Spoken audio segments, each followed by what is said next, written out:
Hello eight class, welcome back to our channel the Mausam tutorials once again.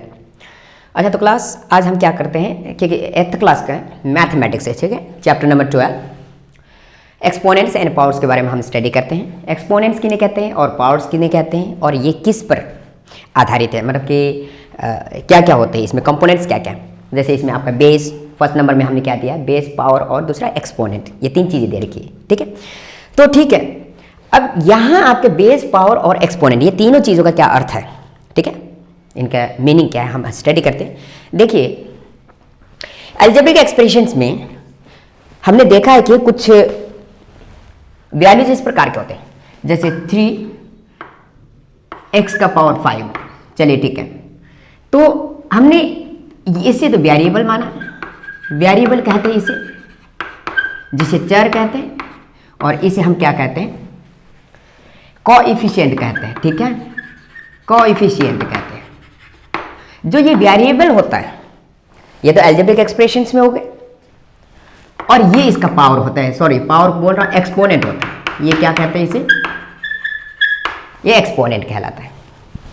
तो देखिए होता ऐसा है कि ये तो आपके अलजेब्रिक एक्सप्रेशंस का है, ठीक है, किसका है, अलजेब्रिक एक्सप्रेशंस का। लेकिन देखिए ये जो x रेज टू पावर 5 है ना, x रेज टू पावर 5, ये अगर x के जगह हम क्या दे देंगे, न्यूमेरिकल वैल्यू दे देते हैं, ठीक है। फॉर एग्जांपल हम ऐसा कर लेते हैं 7 रेज टू दी पावर 5। ये क्या है आपका 7 जो है, इसे हम क्या कहेंगे, बेस कहेंगे, क्या कहेंगे, बेस वैल्यू कहेंगे। और ये 5 जो है इसे हम क्या कहेंगे, एक्सपोनेंट कहेंगे। ये 5 जो है इसे क्या कहेंगे, एक्सपोनेंट कहेंगे, ठीक है। अब यहां पर क्या है, जब हम इन्हें देखते हैं 7 रेज़ टू पावर 5, कहने का मतलब कि क्या हुआ कि 7 को 5 टाइम्स से मल्टीप्लाई करना है। 7 7 7 7 और 7, 1 2 3 4 5 टाइम्स हमने 7 को मल्टीप्लाई किया।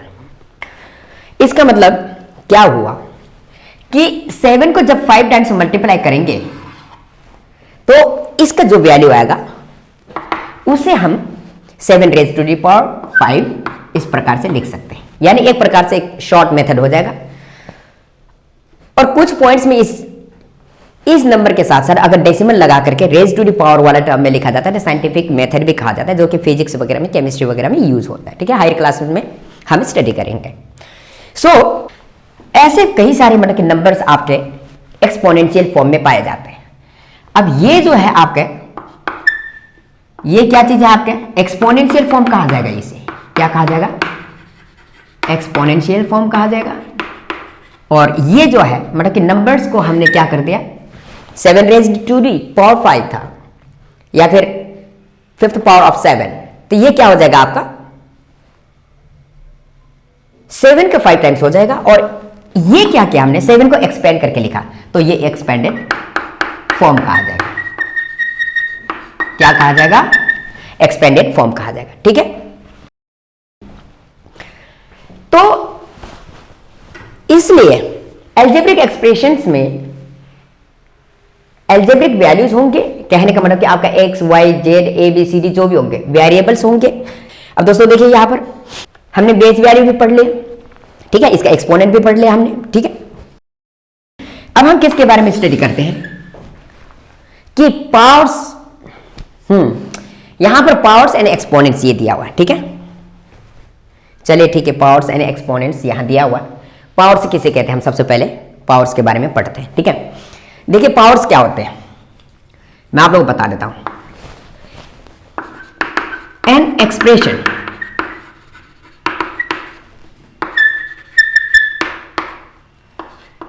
that represents the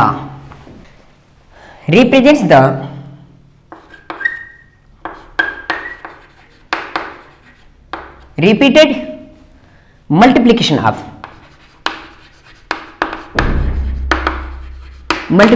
of any number is known as power. जैसे एग्जाम्पल के लिए हम क्या करते हैं,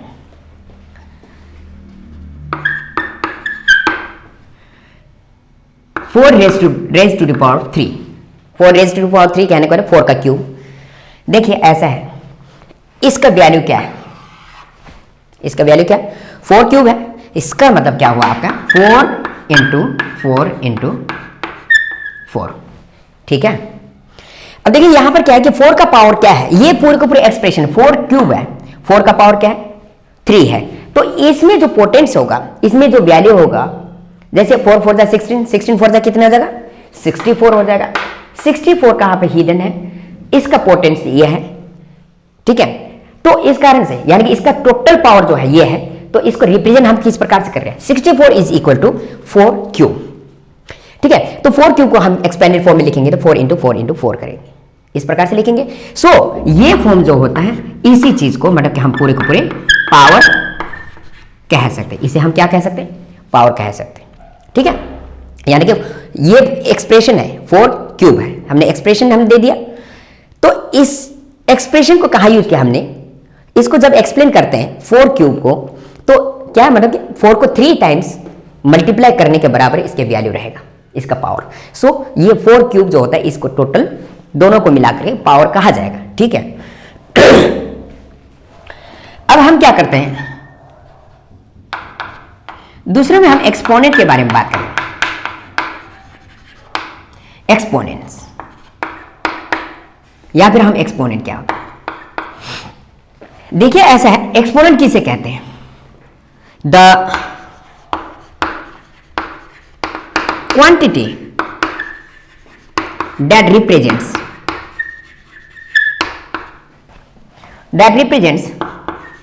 the power to which the number is raised is known as exponent, ठीक है।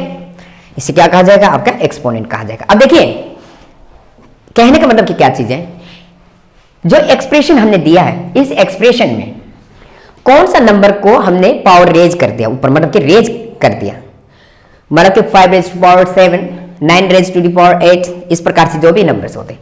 आई यानी कि एग्जाम्पल के लिए यदि हम 8 रेज टू पावर 5 करते हैं, तो इसमें क्या हो जाएगा, आपका एक्सपोनेंट जो होगा 5 होगा।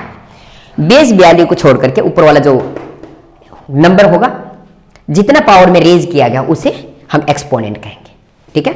उसे हम क्या कहेंगे, एक्सपोनेंट कहेंगे। अच्छा, और दूसरा 6 रेज टू पावर -5, ये भी हो सकता है, 6 रेज टू पावर -5, चलिए ठीक है।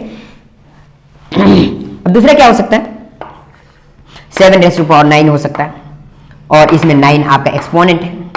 एक्सपोनेंट क्या है, इक्वल टू 9, इस प्रकार से मतलब एक्सपोनेंट और बेस और साथ में ये आपका क्या है, पावर, तीनों चीजों को हम इस प्रकार से डिफरेंशिएट कर सकते हैं, ठीक है। समझ आ गया दोस्तों।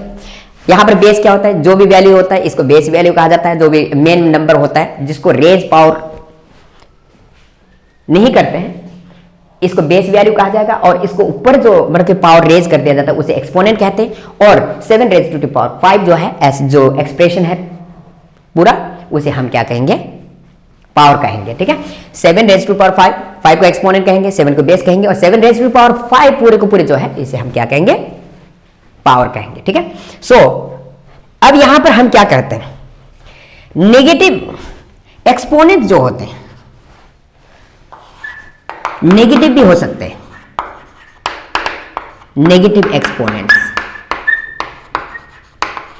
ठीक है। जो एक्सपोनेंट्स आपके नेगेटिव होते हैं, उनमें किस प्रकार से डील किया जाए। अब देखिए, जैसे 3 raise to the power 1 equal to क्या होगा, आपका 1/3 होगा, ठीक है, एक में। दूसरे में अगर हम क्या करते हैं, 5 रेज टू पावर माइनस 3 ऐसा होगा, तो हम क्या करेंगे 1/5 का क्यूब देंगे। ध्यान दीजिएगा ऊपर वाला जो माइनस है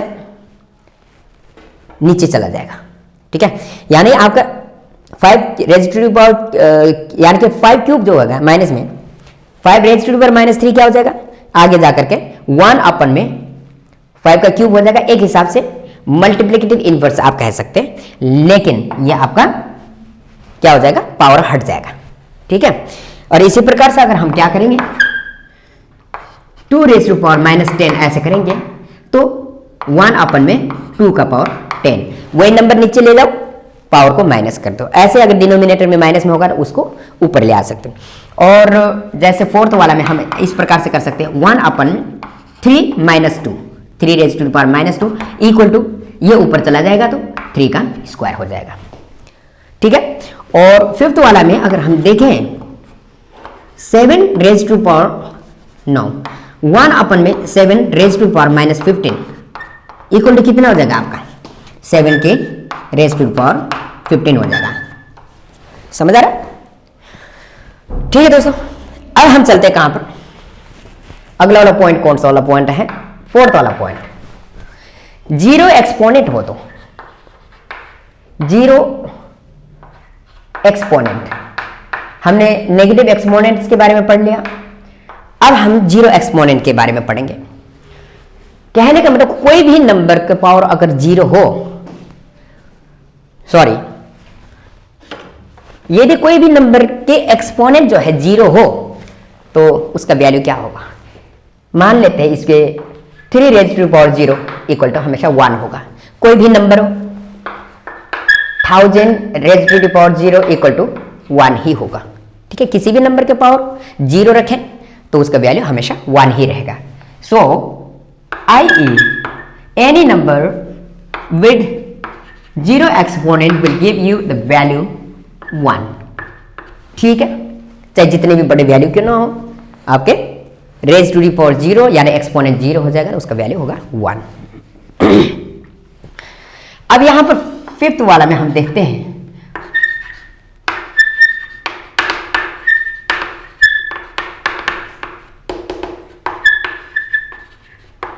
मल्टीप्लिकेटिव इनवर्स की बात है। जहां तक मल्टीप्लिकेटिव इनवर्स कहने का मतलब कि क्या होता है, देखिए 1/a या फिर ध्यान से देखिए मल्टीप्लिकेटिव इनवर्स कहने का मतलब कि दो ऐसे नंबर हैं जिन्हें हम मल्टीप्लाई करेंगे तो प्रोडक्ट 1 आना चाहिए। क्या आना चाहिए, प्रोडक्ट इक्वल टू 1 आना चाहिए मल्टीप्लिकेटिव इनवर्स में। इसका मतलब एक नंबर a है तो दूसरे नंबर कितना होना चाहिए 1/a होना चाहिए, ठीक है। कैसे, एक नंबर हमने a मान लिया, a का मल्टीप्लिकेटिव इनवर्स क्या होगा, a का मल्टीप्लिकेटिव इनवर्स क्या होगा 1/a होगा। यानी इन दोनों नंबर्स को हम क्या करते हैं a इंटू 1/a करेंगे तो a कैंसिल हो जाएगा 1। इसका मतलब हुआ the multiplicative inverse of a is 1/a, ठीक है। सिमिलरली यदि हम क्या करते हैं जहां पर पावर्स को लेकर के चलेंगे, एक्सपोनेंशियल फॉर्म के जो नंबर्स होते हैं उनको लेकर के चलेंगे तो a का पावर 5 इज इक्वल टू क्या हो जाएगा आपका, यानी कि multiplicative inverse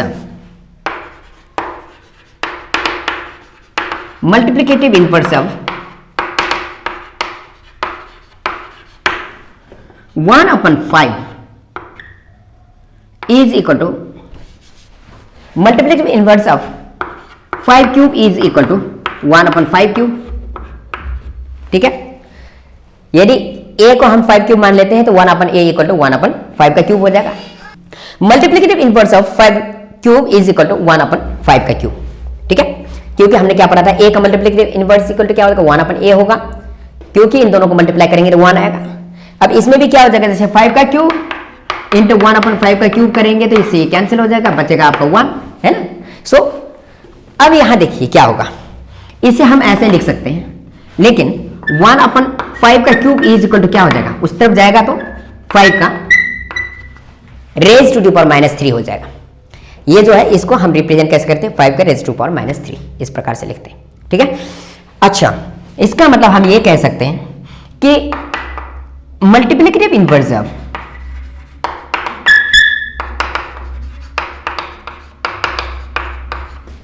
multiplicative inverse of 5 cube is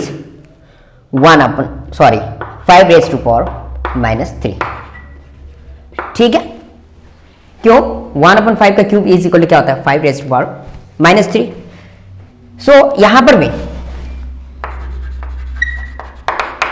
multiplicative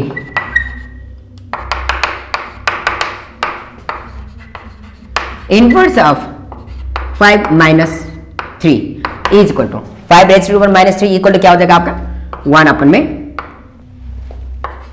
-3 होगा। समझ आ रहा है नहीं आ रहा? अब यहां देखिए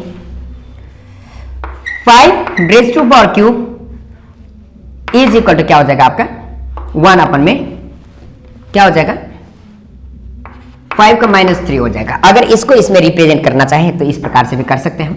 ठीक है, और दूसरा चीज अगर हमें 5 raised to power -3 दे रखा हो तो इसको 1/5 का क्यूब कर सकते हैं। ठीक है, ये सेम चीज मतलब कि आपका इस प्रकार से लिखा जा सकता है। 5 raised to power -3 जो होता है वो उस तरफ चला जाए, मतलब कि इसको हम इस प्रकार से भी रिप्रेजेंट कर सकते हैं। 5 का क्यूब जो होता है इसे हम इस प्रकार से भी रिप्रेजेंट कर सकते हैं।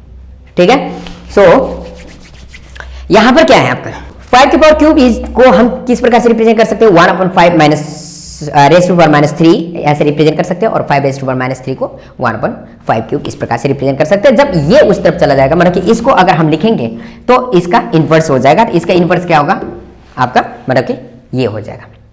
इसी बेस पे अगर आप लोगों को ये पूछा जाए, यदि आप लोगों से ये कहा जाए फाइंड द वैल्यू ऑफ 5 - 3 ये पूछा जाए, क्या करेंगे आप? देखिए सॉल्यूशन 5 - 3 इज इक्वल टू क्या हो जाएगा आपका 1/5 का क्यूब इक्वल टू क्या हो जाएगा 1/5 इंटू 5 इक्वल टू 1/125 ये आंसर होगा। ठीक है, समझ आ रहा है? अच्छा, इसी प्रकार से ये अगर आप लोगों को ये पूछता है कि 2 का क्यूब इंटू 2 का -5 इस प्रकार से पूछे तो फिर कैसे करेंगे? देखिए 2 का क्यूब ऐसे रहेगा 1/2 का पावर 5 हो जाएगा। ठीक है, अब यहां क्या हो जाएगा आपका 2 का क्यूब अपन 2 का पावर 5 हो जाएगा, 2 का पावर 5 हो जाएगा इक्वल टू 2 इंटू 2 इंटू 2 और अपन में क्या हो जाएगा 2 इंटू 2 इंटू 2 इंटू 2 इंटू 2। ठीक है, यानी नीचे आपका 1 2 3 4 5 है, ऊपर 3 टाइम्स, तो ऊपर 3 टाइम्स है 2 से 2 2 से 2 2 से 2 कैंसिल हो जाएगा, बचा क्या 1/2 का स्क्वायर और 1/4। ठीक है, ये आंसर आएगा। इसको हमने एक्सपेंडेड फॉर्म लेकर के एक्सपेंशन करके हमने इसको कैंसिल किया, क्योंकि अभी हमने क्या नहीं किया कि लॉज ऑफ एक्सपोनेंट हमने पढ़ा नहीं है। अब इसके बाद लॉज ऑफ एक्सपोनेंट हम करवाते हैं, आप लोग समझाएंगे, उसके बाद फिर इस सवाल को किस प्रकार से किया जा सकता है उसमें हम डिस्कस करेंगे। ठीक है, नोट कर लीजिए प्लीज़।